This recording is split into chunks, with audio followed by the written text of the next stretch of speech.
नमस्कार प्रेक्षकांनो, स्वागत आहे आपल्या मराठी यूट्यूब चॅनलवर. आज आपण पाहणार आहोत, माणूस का मरतो, देवाने अमर का नाही केलं. हे सत्य 99% लोकांना माहीतच नाही. जाणून घ्या.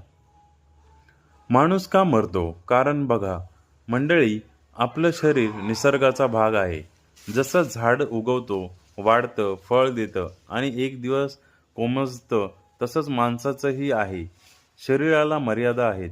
पेशी थकतात, आजार होतात आणि शेवटी शरीर काम करेनासं होतं. मग जिवंत कायम का राहत नाही? जर कोणीच मिळालं नसतं तर या जगात माणसाला राहायला जागा उरली नसती. नवी पिढी, नवे विचार, नवं जीवन असं काहीच आलंच नसतं.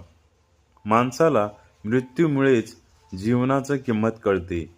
वेळ कमी आहे म्हणून आपण प्रेम करतो, मेहनत करतो, आठवणी बनवतो.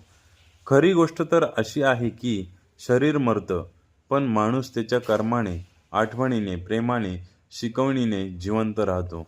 म्हणूनच आपल्या आयुष्याचं ध्येय एवढंच आहे की कायम जिवंत राहणं, नाहीतर जिवंत असताना भारी जगणं आहे. शेवटी एवढंच की आयुष्य लहान आहे, चांगलं जगा. यावर तुमचं मत काय कॉमेंट्समध्ये नक्की सांगा आणि आपल्या चॅनलला लाईक, सबस्क्राईब, शेअर करायला नक्की विसरू नका. धन्यवाद.